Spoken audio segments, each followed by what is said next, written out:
Bismillah boshladik. Mudoaf fe'llarini fe'li nafiy mustaqbal ma'a ta'kid holatiga, ya'ni mushtaqiga kelganmiz. Bungacha biz mudoaf fe'llarini ya'ni ikki bir jinsli harfi yonma-yon kelishda ishlatiladigan asosiy 3 ta qoidasini sizlar bilan birgalikda batafsil ko'rib chiqdik. Ular birinchi o'rinda ya'ni idg'om qilish vojib o'rni, idg'om qilish mumkin emas, ya'ni mumtani' o'rni hamda idg'om qilish joiz o'rni. Bularning ichida eng qiyini idg'om qilish joiz o'rni edi. O'tgan safargi darsimizda buni ham batafsil sizlar bilan ko'rib chiqdik. Endi fe'l nafiy mustaqbal ma'a ta'kiddan boshlaydigan bo'lsak, buni birinchi o'rgangan fe'limiz, ya'ni salim fe'limizga taqqoslab o'rganib ketamiz. Birinchi salim fe'limizni yozib olamiz. Lan yaktuba. Lan yaktuba.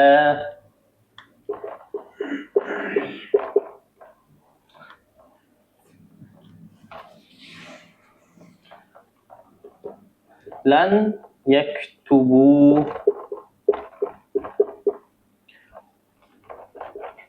Lan taktuba.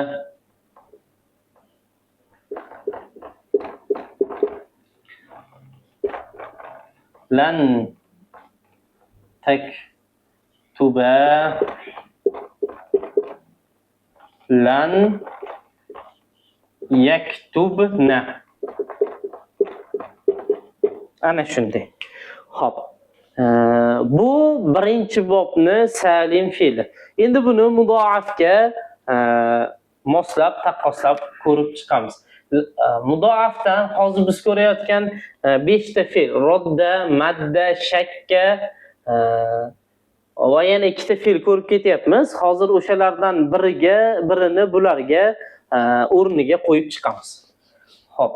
Shakka fe'lini qo'yib chiqadigan bo'lsak, lan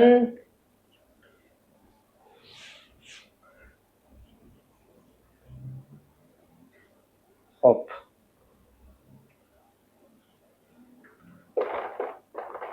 lan yash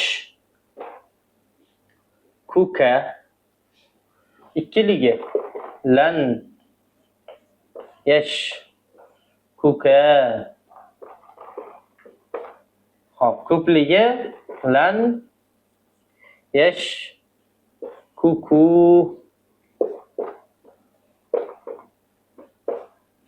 hop muannasi lan tashkuka muannas ikkiligi lan tashkuka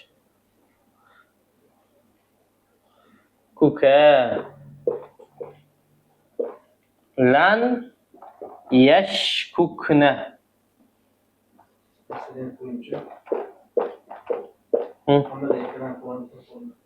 Xo'p, ekran hammada ko'rinyaptimi, ko'rinmayaptimi?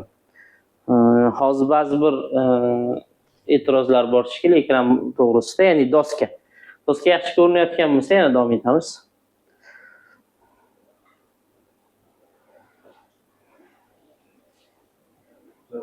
Yaxshimi? Bo'ldi, tamom. Bu endi birga bir holatda ko'chirib oldik, ya'ni salim fe'lidan foydalangan holatda mudoaf fe'lini, fe'l nafiy mustaqbal ma'a ta'kidini g'oyib siyg'asini ko'chirib oldik. Endi buni o'chirsak bo'laveradi bu qismini.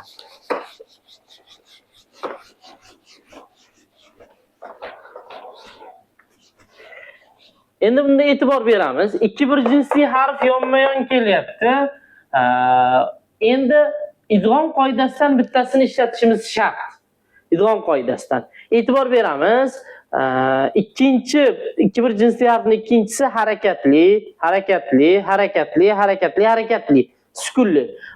Yuqoridagi 5 tasida ikkinchisi harakatli bo'lganligi uchun bularda idg'om qilishimiz vojib bo'ladi. 6-inchisi sukunli bo'lganligi uchun va bu sukun asli sukun bo'lganligi uchun bunda idg'om qilishimiz mumkin bo'lmaydi. Ya'ni bu shu holatida qoladi. Qolgan 5 tasida bo'lsa idg'om qilishimiz kerak. Idg'om qilishda birinchi o'rinda bajaradigan ishimiz ikki bir jinsiy harfni birinchisini harakatini yo tashlab yuboramiz, yo o'zidan oldingiga beramiz. Agar o'zidan oldingi harakatli bo'lsa, o'zidan oldingiga beramiz, tashlab yuboramiz.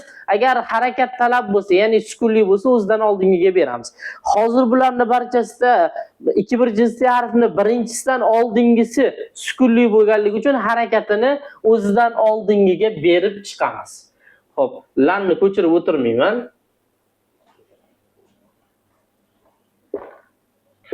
Hop. Yashukka.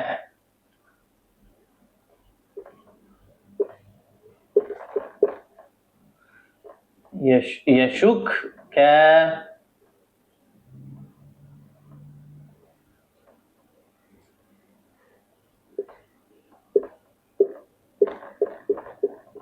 Yashukku.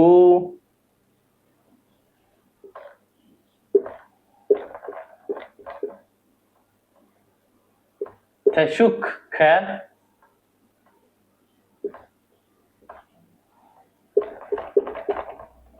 Tashukka.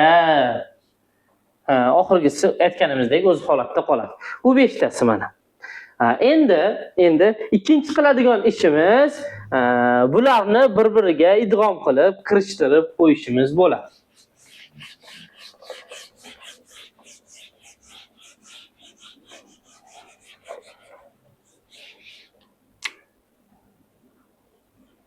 Demak,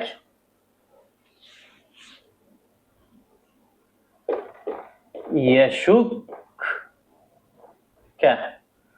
Endi bu yerga oxirgi natija bo'lganligi uchun lanni yozib ketsak bo'ladi. Lan yashukka, lan yashukka.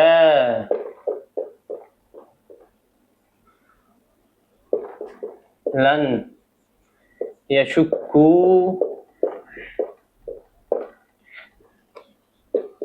Lan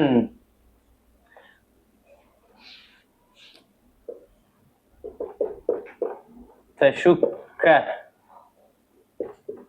Lan tashukka. Oxiri o'sha o'zgarmagan lam yashkukna.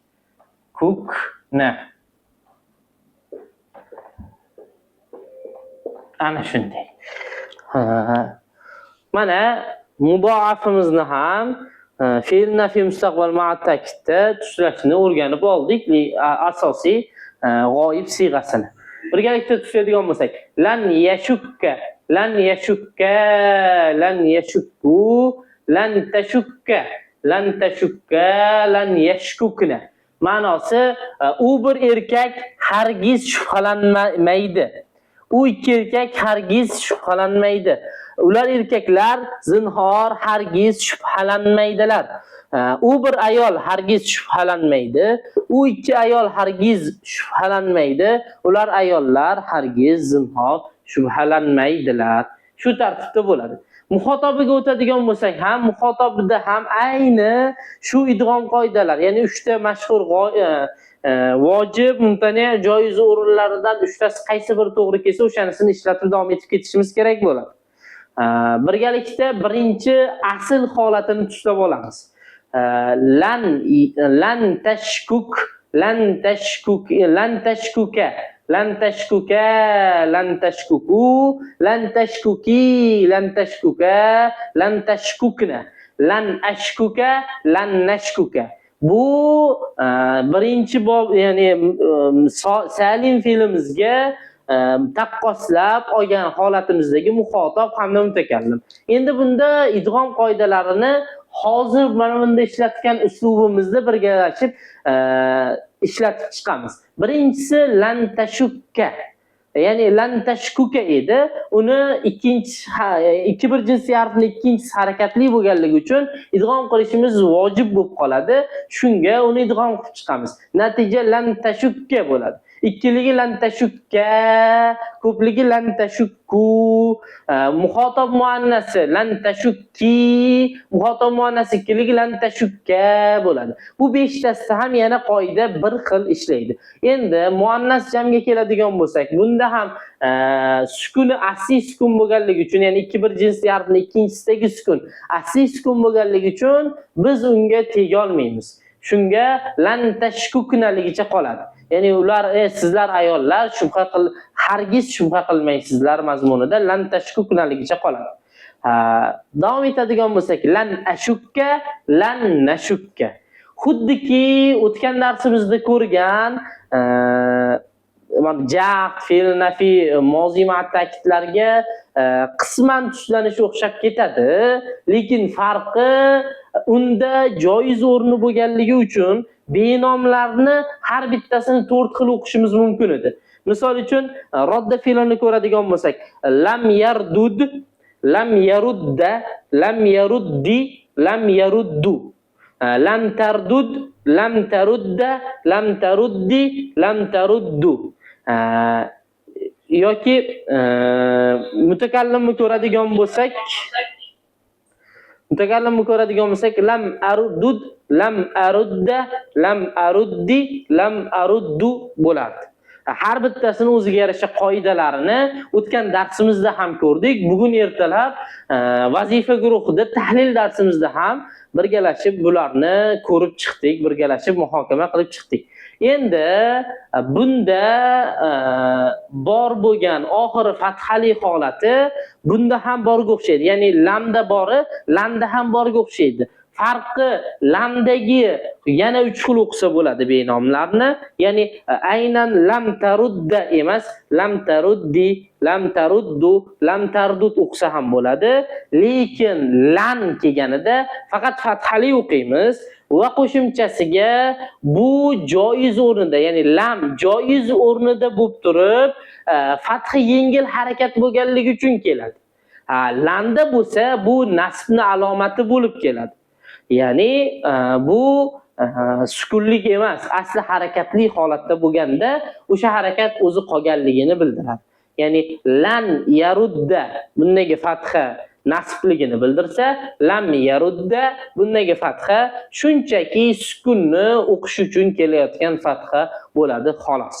Endi davom etadigan bo'lsak, majhulni ham ayni shu shaklda tushunishimiz mumkin bo'ladi, ayni shu qoidalardan foydalanib, ya'ni lan roddani ko'radigan bo'lsak, lan yuradda, lan yuradda, lan yuraddu, lan turadda, lan turadda, lan yurdadna, lan turadda, lan turadda, lan turaddu, lan turaddi, lan turadda, lan turdadna, lan uradda, lan nuradda. Ma'nolariga ozgina to'xtaladigan bo'lsak, lan yuradda, u bir erkak hargiz qaytarilmaydi, hargiz rad etilmaydi. Yoki lan nuradda, biz hargiz qaytarilmaymiz. Lan turdadna, sizlar ayollar hargiz qaytarilmaysizlar mazmunlarini ifoda etadi. Shu bilan fe'l nafi mustaqbal va ta'kidimiz ham o'z nihoyasiga yetadi. Amr fe'llarini boshlaymiz. Xo'p. Fe'l nafi mustaqbal ma'at ta'kiddan savollar bo'lsa beringlar, o'rnida javob berib ketamiz. Keyin fe'l amrni birgalikda boshlaymiz.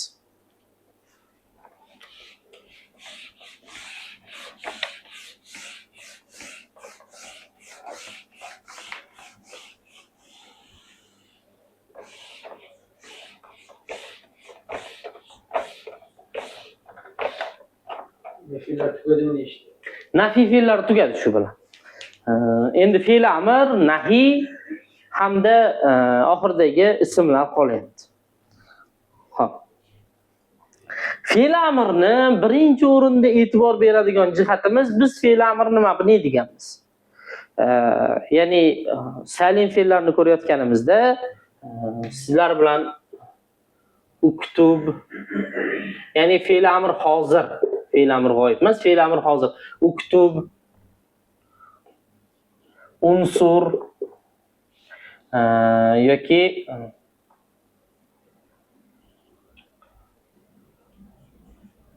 ushkur. Bu fe'llarning barchasida fe'l amr mabni deganmiz. Fe'l amrni, ya'ni fe'l amr hozirni mabni deganmiz. Ya'ni mabni o'zgarmas, doim bir xil holatda turadi degani.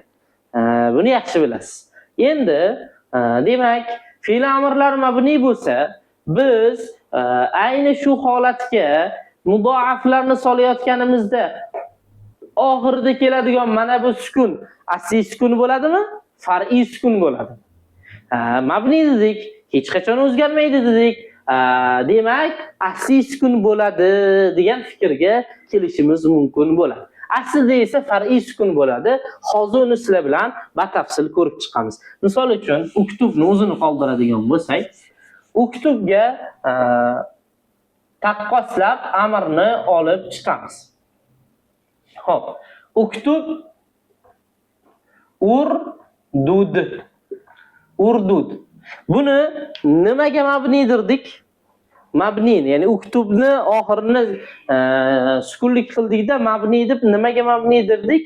Buni muzorisi nima bilan jazm bo'lsa, ya'ni qaysi harakat bilan jazm bo'lsa, o'sha harakatga mabni derdik. E'tibor beramiz. Fe'l amr hozirlar muzorisi qaysi harakat bilan jazm bo'lsa, ya'ni nima bilan jazm bo'lsa, o'shanga mabni hisoblanadi. Demak, bu sukun jazm holatida kelgan sukun hisoblanadi. Shuning uchun biz buni nima qilishimiz mumkin bo'ladi?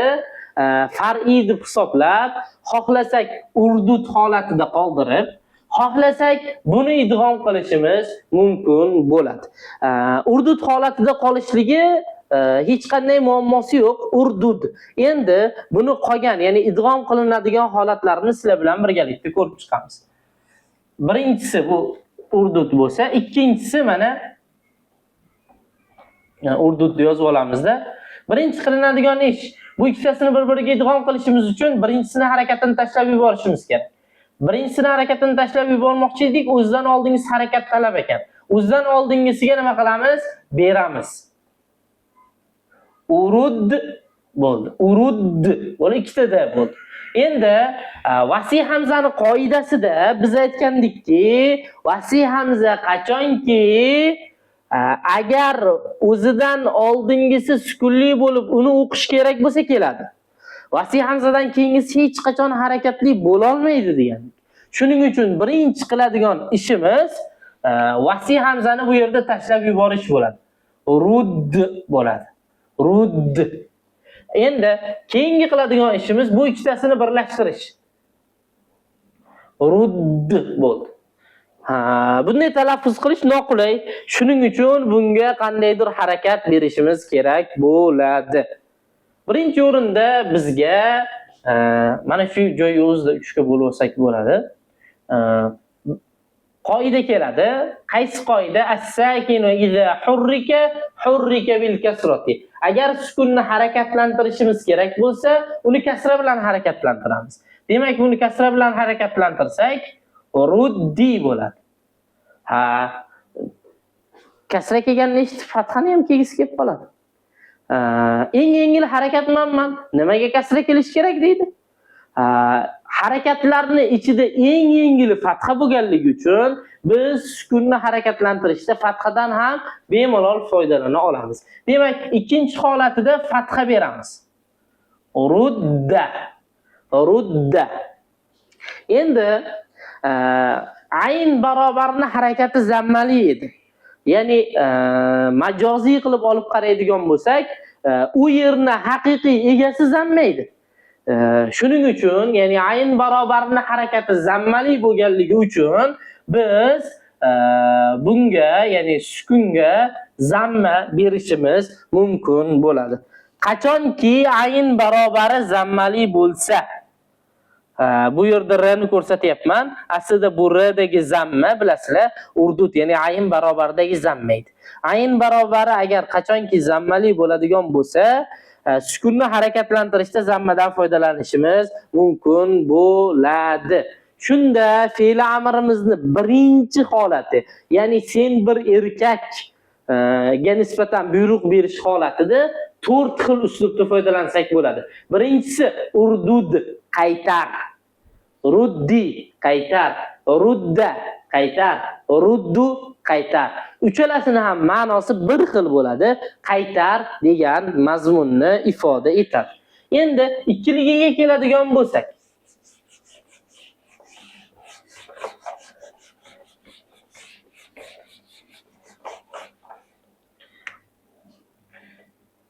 ikkiligi ur du da jami ur du du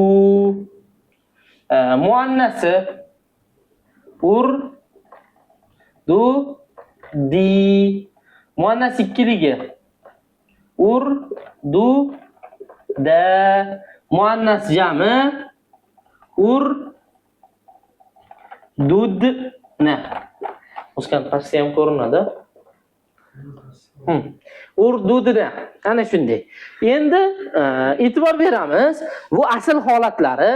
Endi ikki bir jinsiy harflarni ikkinchisi harakatli kelganda hech qachon bunday qoldirishimiz mumkin emas. Ularni idg'om qilib yuborishimiz kerak. 1 2 3 4 ta holatda nima bo'lyapti? Bular harakatli bo'lyapti. Harakatli bo'lgandan keyin o'z-o'zidan buni idg'om qilishimiz kerak. Idg'om qilishda bundan oldin ishlatayotgan uslublarimiz o'zidan bitta oldingina harakatini agar o'zidan oldingi harakat talab bo'lsa berib yuboramiz, bo'lmasa tashlab yuboramiz. Bularning barchasida harakat talab bo'lganligi uchun o'zidan oldingiga beramiz. Bu harakatli bo'lib qolganining natijasida vasli hamza tushib qoladi. Rud da ko'pligi rud du muannasi rud di muannas ikkiligi rud da bo'ladi. Endi bularni bir-biriga kirishtirib qo'yish qoladi xolos. Rudda ruddu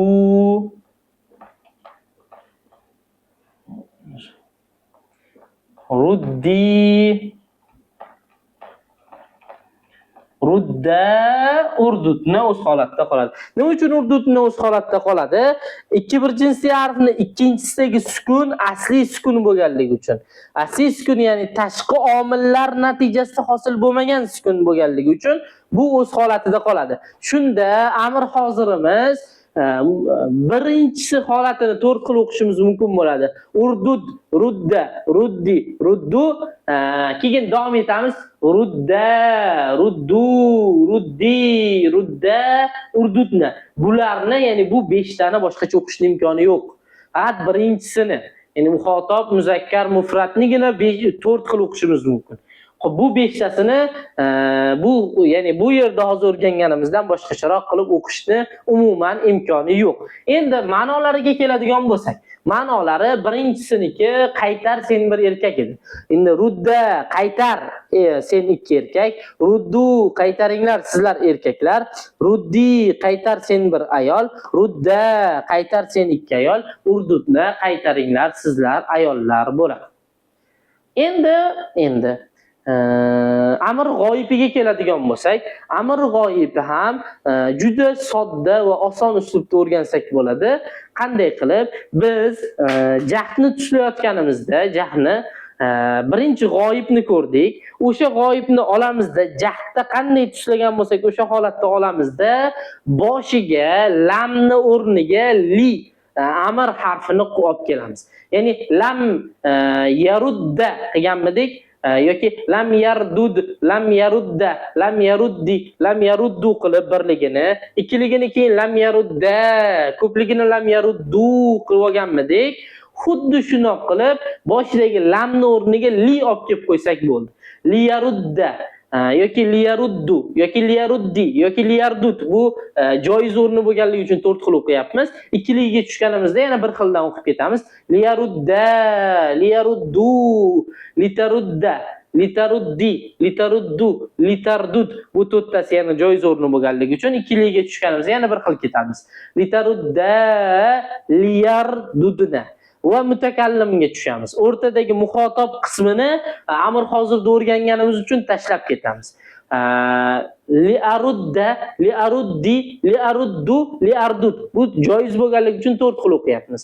Mutakallimni jami ham oxiridagi idg'om qilishlik joiz o'rni bo'lganligi uchun uni ham 4 xil o'qiymiz.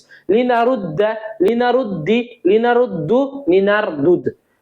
Shu bilan amr g'oyibimiz ham o'z nihoyasiga yetadi.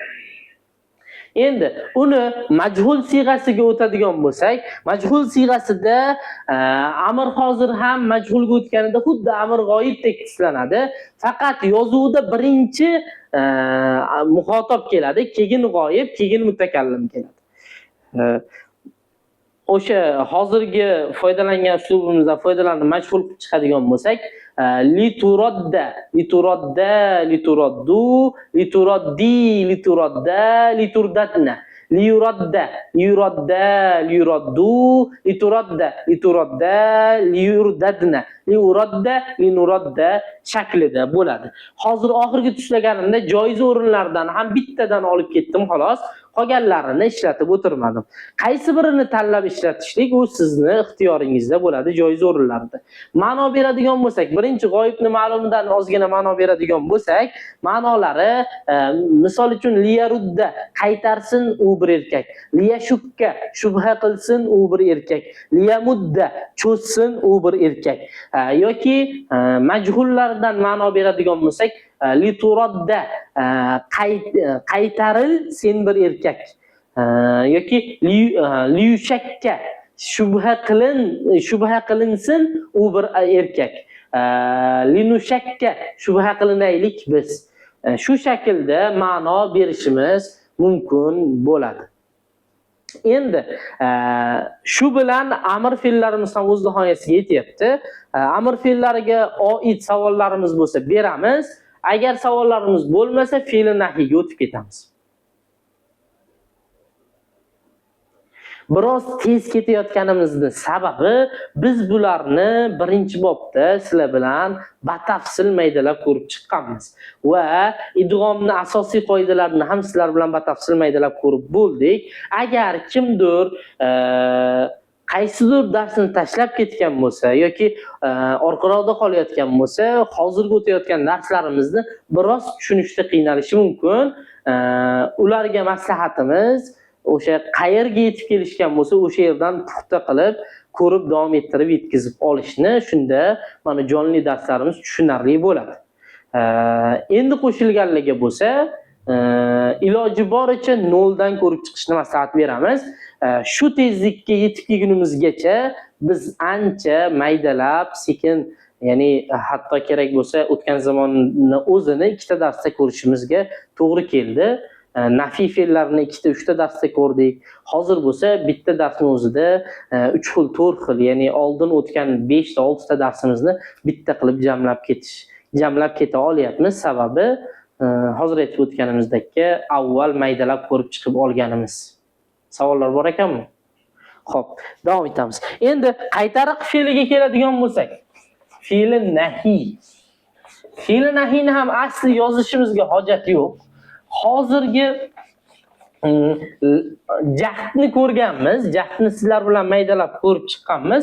Xuddi o'shani muxotobini tepaga olib qo'yamizda, boshidagi lamning o'rniga la olib kelamiz. La ham nima qiladi? Jazm qiladi. Ladan keyin mana turdad deymiz yoki tardud, uzr, majhulga o'tib ketib qolman.